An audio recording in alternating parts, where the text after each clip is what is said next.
আশা কৰোঁ আপোনালোক সকলোৰে ভাল যিহেতু ৰাসৰ বতৰ সকলোৱে ভালে থাকক কুশলে থাকক এখন ৰাস দেখুৱাব আৰু চাব গৈ আছোঁ ৰ'ব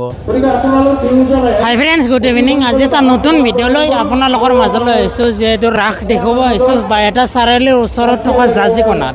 আৰু ইয়াতে ৰাস বহুত ডাঙৰকৈ পালন কৰা হয় ফাইনেলি মই এতিয়া আহি ৰাসৰ মূল গেট পালোঁ আৰু ইয়াৰ ভিতৰলৈ গৈ আছোঁ ৰ'ব এইটো দেখিছে এইটো ৰাসৰ মূল গেট আৰু মূল গেটটো চাওক না ইমান লাইটৰ চিকমিকনি মাৰি আছে আৰু ইয়াৰ ভিতৰলৈ গৈ আছোঁ ৰ'ব সোমাই আহিলোঁ আৰু আহি চাওক ইমান ধুনীয়াকৈ লাইটৰ ব্যৱস্থা কৰিছে একদম জিলিকি আছে বলকচোন এতিয়া আৰু যদি আপুনি এই ৰাসখনত অহা নাই আহিব পাৰিব এড্ৰেছটো জনাই দিছোঁ বা এটা চাৰিআলিৰ পৰা মাত্ৰ 15 কিলোমিটাৰ হ'ব আৰু এই ৰাস হোৱা ঠাইখিনি বিডিয়া জাজিকোণা বোলে আৰু এইখনেই হ'ল বিডিয়া জাজিকোণাৰ ধৰ্মীয় তথা সাংস্কৃতিক মঞ্চ মই ফাইনেলি জাজিকোণাৰ ৰাসৰ ভিতৰলৈ সোমাই আহিলোঁ আৰু ইয়াতে ধৰ্মীয় তথা সাংস্কৃতিক মঞ্চত বিভিন্ন অনুষ্ঠান চলি আছে আৰু ইয়াতে যিহেতু সাংস্কৃতিক অনুষ্ঠান চলি আছে সেইকাৰণে ফ্ৰণ্টৰ পৰা কথা কোৱাটো অলপ অসুবিধা হয় মানে ভাবিছোঁ প্ৰায়খিনি ভইচ অভাৰ কৰিব লাগিব যিখিনি বাৰ চেষ্টা কৰিছিলোঁ আৰু এইফালে ধৰ্মীয় তথা সাংস্কৃতিক মঞ্চত ধৰ্মীয় সাংস্কৃতিক অনুষ্ঠান চলি আছে চাওক ৰাসৰ এটা বিশাল প্ৰস্তুতি আৰু এইফালে আছে মীনা বজাৰ চলি আছে এই ৰাসখনৰ পূজাভাগ মূল পূজাভাগ ইয়াতে চলি আছে এইটো হৰি মন্দিৰ ইয়াতে শ্ৰীকৃষ্ণৰ আশীৰ্বাদ ল'লোঁ ৰাস বুলি ক'লে আমাৰ মনলৈ শ্ৰীকৃষ্ণই গোপিনীৰ সৈতে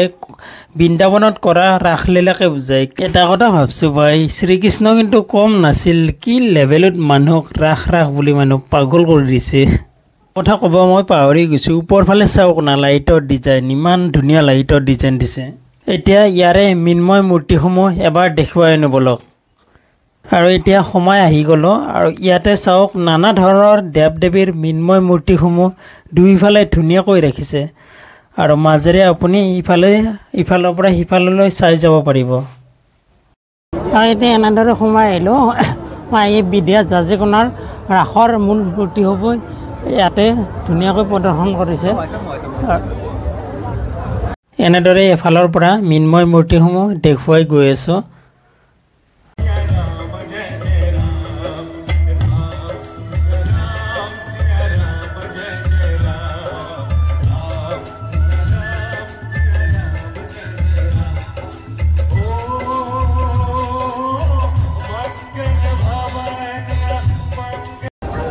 এনেদৰে চাই আহি আছোঁ আৰু ইয়াতে এখন আকৰ্ষণভাৱে বৃন্দাবন বনোৱা আছে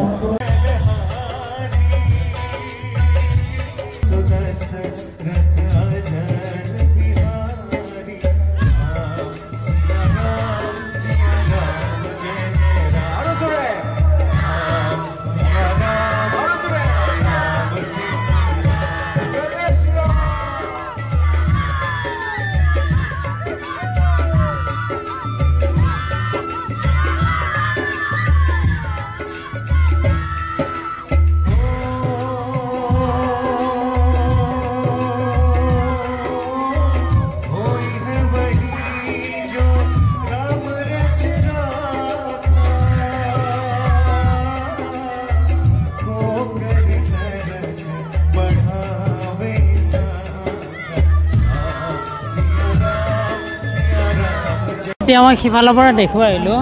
আৰু ইয়াতে শ্ৰীকৃষ্ণৰ যমুনা নদী পাৰ কৰা এটা ধুনীয়া আৰু এতিয়া আগৰফালে গৈ আছোঁ ৰ'ব আগৰফালে মীনা বজাৰ আছে এতিয়া আমি তাৰ পৰা অলপ বেলেগ গলি এটা দি সোমাই আহিলোঁ আৰু এইফালে দুইফালে আপুনি যদি চাই খাদ্য মেলা দেখিব যদি আপোনাৰ পইচা আছে খাব পাৰিব যদি পইচা নাই আপুনি চাব পাৰিব তাতো মোৰ ক্ষেত্ৰতে একেই হৈছে পইচা নাই চাই আছোঁ আৰু চিকেনৰ পিচ খাওঁ লাগিছে কিন্তু আৰু এতিয়া ইফালে সোমাই আহিলোঁ এইফালে মানে খাদ্য মেলা ইয়াতে আপুনি যি খায় খাব পাৰিব আৰু আগৰফালে বিশেষকৈ আজি ভিৰ চাওক মানুহ ইমান ভিৰ হৈছে আজি ইয়াতে ৰোহিত সোণোৱাল আহিব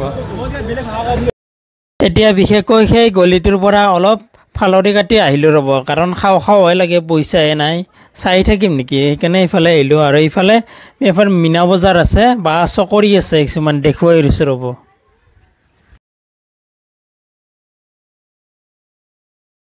বিশেষকৈ এই চকৰিকেইটা দেখুৱাবই আহিছোঁ, কিন্তু এই চকৰিত উঠিব অহা নাই ৰ'ব। এবাৰ উঠিছোঁ, উঠি পেলাই পাগলা কৰি দিছে আৰু সেইকাৰণে নুঠো দিয়ক। এই চকৰিটোত যদি আপুনি উঠে নৰ্মেল তেতিয়াই উঠিব। যদি হাই প্ৰেছাৰ বা ল' প্ৰেছাৰ আছে আপোনাৰ, এই চকৰিটো নুঠাই ভাল, কাৰণ এই চকৰিত হাই প্ৰেছাৰ বা ল' প্ৰেছাৰ থাকিলে কি মজা লাগিব আৰু। এই মেলাখনত ৰেলগাড়ীও আহিছে, বলক চোন আপোনাক ৰেলগাড়ী দেখুৱাওঁ। এই ৰেলগাড়ীখন দেখিছে,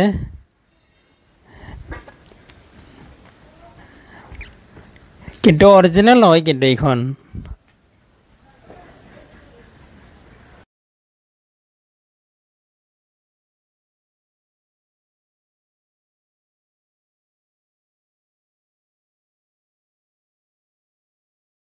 এই মেলাখন দেখুওৱা হৈ গ'ল, এতিয়া চাৰিওফালে এপাক ঘূৰাই দিছে ৰ'ব। চাৰিওফালৰ পৰিৱেশটো দেখুৱাইছোঁ।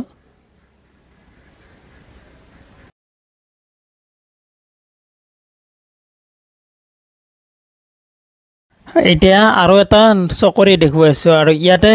50 টকা টিকেট। আপুনি ৰাস বুলি ক'লে কিমান চাব, কিমান খাব, কিমান উঠিব, চবতে পইচাই পইচা।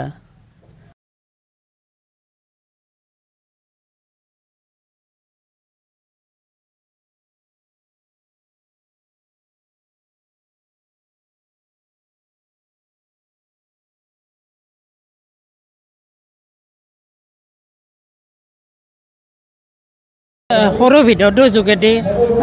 ভিডিঅ' যিকোনো আৰু ইয়াতে কেনেকৈ ৰাস চলি আছে আপোনালোকক দেখুৱালোঁ। যদি ভিডিঅ'টো ভাল লাগিছে লাইক কৰিব, শ্বেয়াৰ কৰিব, লগতে যদি মোৰ চেনেললৈ আপুনি নতুনকৈ হৈছে প্লিজ চেনেলটো ছাবস্ক্ৰাইব কৰিব। আকৌ এটা নতুন ভিডিঅ' লৈ আপোনালোকৰ মাজলৈ আহিম।